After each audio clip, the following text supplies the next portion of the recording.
Hi, author Hester here. Today I am starting a new podcast to share the first 5 chapters of my novel that is coming out in June. Its title is Wounds of Ash, Book 1 of the Vendi Chronicles. It comes out on June 6th, and today I will be starting by reading chapter 1, and next week I will continue reading the next chapter. So, thank you for joining me as I read chapter 1 of Wounds of Ash, Book 1 of the Vendi Chronicles. Chapter 1. Aliyah loved the smell of rain.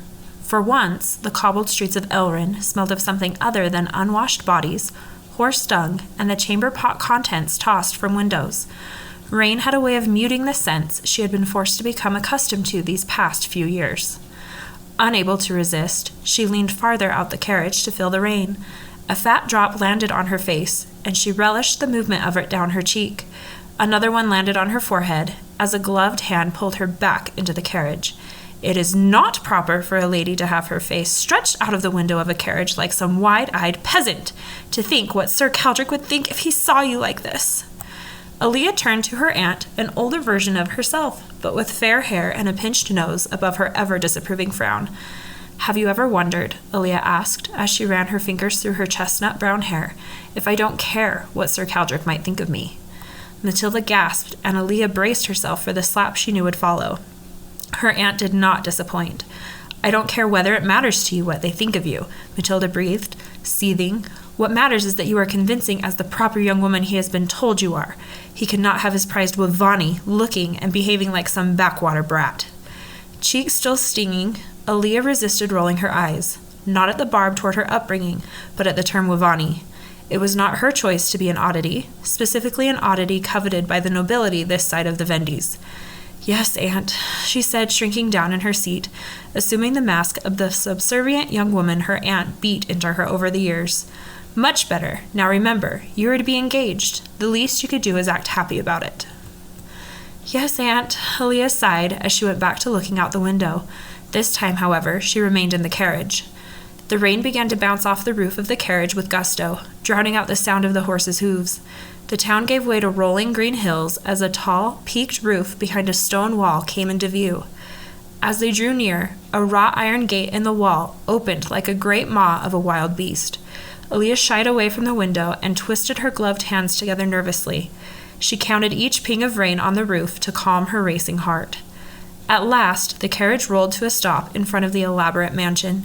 With the help of the coachman who proffered her an umbrella, Aliyah followed her aunt out of the carriage and onto the gravel drive. "The Caldrics do not do anything halfway," Aliyah mused, as she took in the view of what would now be her home. The 2-story house had a gray stone facade, interrupted by white columns.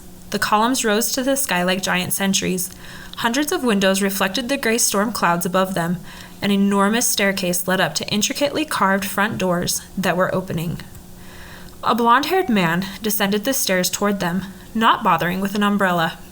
Through the rain, Aliyah noted the crisp general's uniform he wore, and the jagged scar that ran from his right eye and continued down past the collar of his uniform.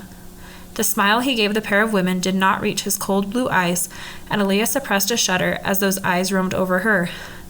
"My dear Matilda, you have arrived," Sir Caldric said upon reaching them. He had a nasal-sounding voice that demanded respect. He took Matilda's hand and raised it lightly to his lips.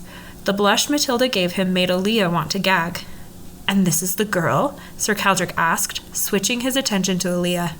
Chills again slithered down her spine at the greed she found staring back at her. Trying to avoid looking at him, she gave a small, demure curtsy in response. "This is my niece, Aliyah Brandhold," Matilda said. "Brandhold, you say?" Sir Caldric said as he appraised Aliyah, with the gold tint to her eyes. Her father was indeed a Myralian. "Without a question. My sister brought shame to the family and herself the day she ran off and married that traitorous filth," Matilda spat. Aliyah clenched her fists at her aunt's words and bit back the retort on the tip of her tongue. However, Matilda said as she grabbed Aliyah by the shoulders in a mock embrace. Imagine the surprise when we discovered that the brat my sister and her husband spawned was none other than a Wavani. When news reached me of my sister's murder, I had to do something. I could not let their child grow up an urchin, so out of the goodness of my heart, I took her into my own home and raised her as if she was my own daughter. Sir Caldric continued to stare at Aliyah as her aunt spoke. What an interesting tale, he said, not sounding the least bit intrigued. Perhaps you should continue to bore me in my study. Come, we have a lot to discuss. He turned and walked stiffly back into the mansion. Matilda stood stunned for only a moment before following close behind in a bustle of skirts and heels. With a longing glance at the carriage, Aliyah followed up the steps. A feeling of foreboding settled around her.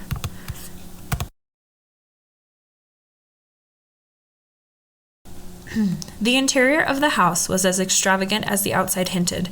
Stopping in the foyer, Aliyah stared mouth agape at the grand sweeping staircase and the black marble floors polished to reflect the ornate gold chandeliers hanging from the ceiling.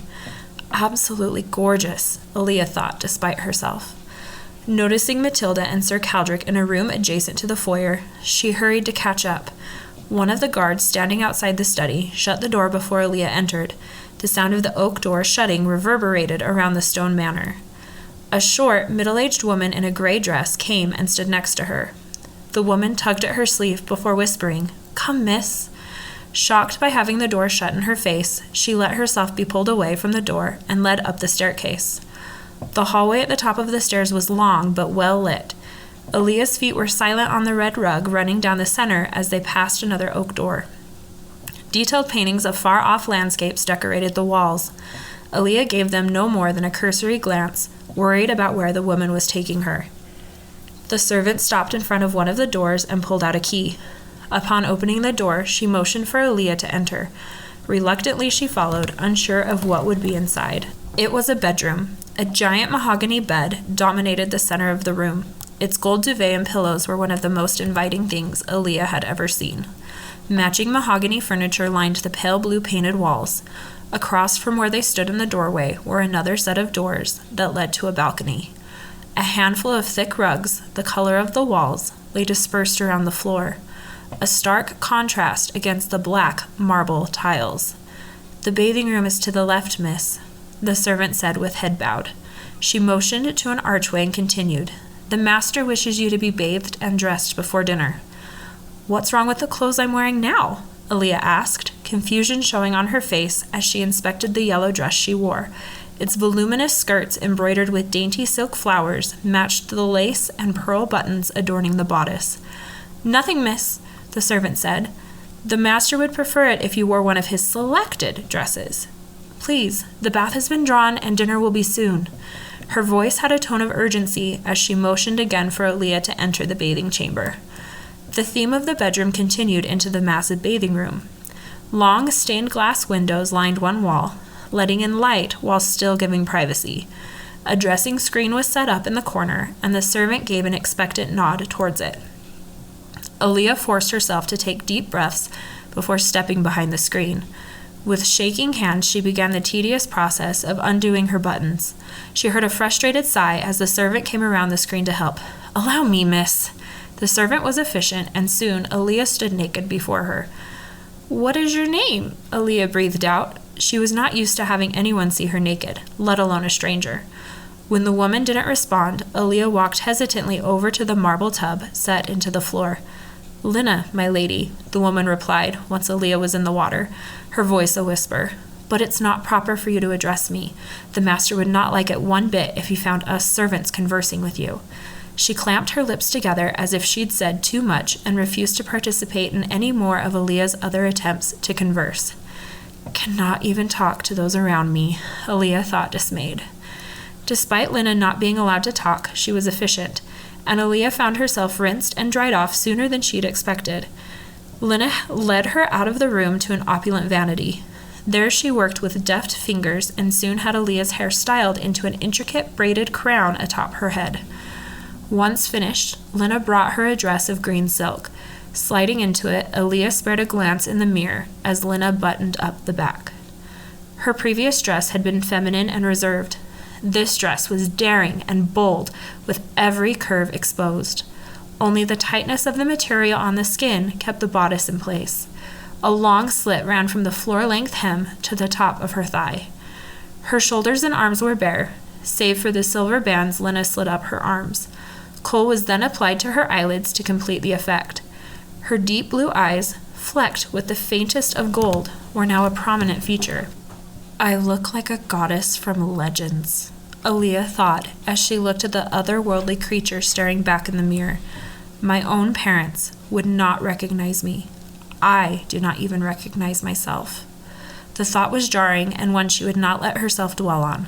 She had not been herself in a long time. "Come, miss," Lena said, eyes cast down. When Aliyah did not respond, she firmly escorted Aliyah out of the room and back to the first level. Soon they stood in front of a large set of doors.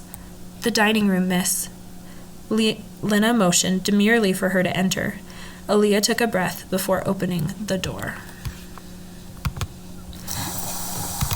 The end of Chapter 1 of Wounds of Ash, Book 1 of the Vendi Chronicles. Please check back next week to listen to Chapter 2.